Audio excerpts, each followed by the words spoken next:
Health workers on the front line in the battle against COVID-19 are providing a valiant service. One of their most critical tasks is contact tracing.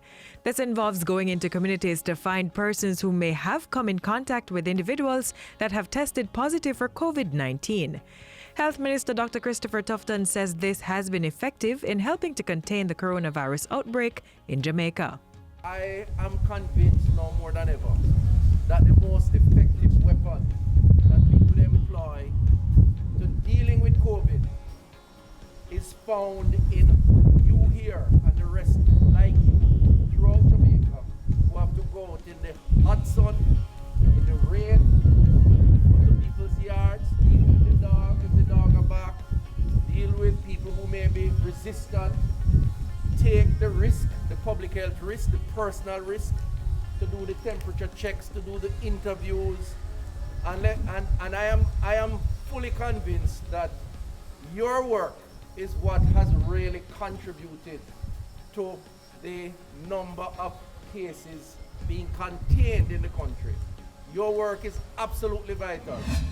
The St. Mary Parish Health Department has been conducting contact tracing in the communities of Annotto Bay, Dover and Enfield, which have been placed under quarantine with effect from 6 a.m. Thursday, May 7 to 6 a.m. Thursday, May 21.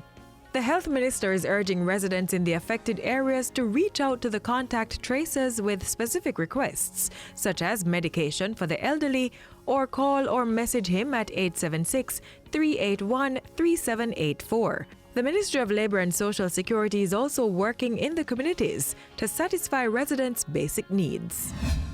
The spirit of goodwill and courage in the fight against COVID-19 continues to spread with an increase in corporate support. Unicomma Quartz Jamaica Limited is the latest company to lend its support with a donation of 20 state-of-the-art hospital beds to the Ministry of Health and Wellness. The beds, valued at $3.5 million, were handed over on May 8 at the Unicomma Distribution Center in Kingston. These medical beds are going to be quite useful. In Jamaica today, we have about 4,000 beds across our hospital network, just about or a little over that.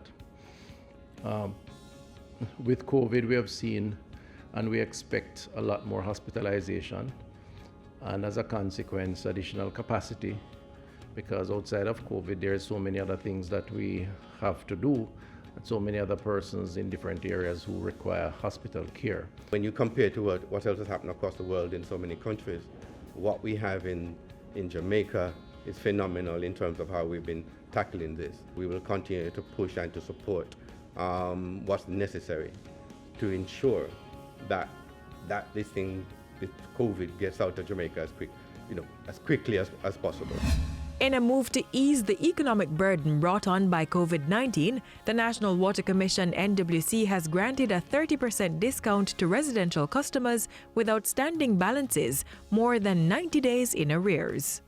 The NWC is offering a waiver totaling approximately $50 million in reconnection fees for customers whose service was disconnected prior to the announcement of the first confirmed case of COVID-19 in Jamaica. These represent a total rebate of about $1.5 billion. The initiative, dubbed the biggest wave, will see the discount reflected in the utility bills of some NWC customers for the period May 6 to July 31, 2020.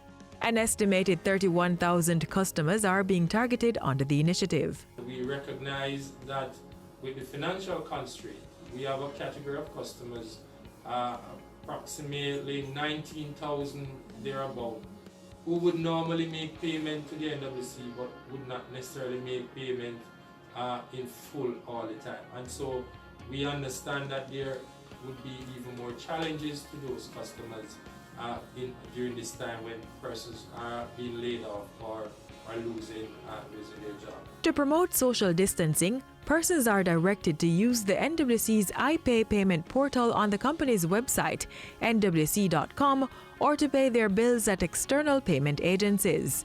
Persons are also encouraged to utilize the NWC drop box at parish offices.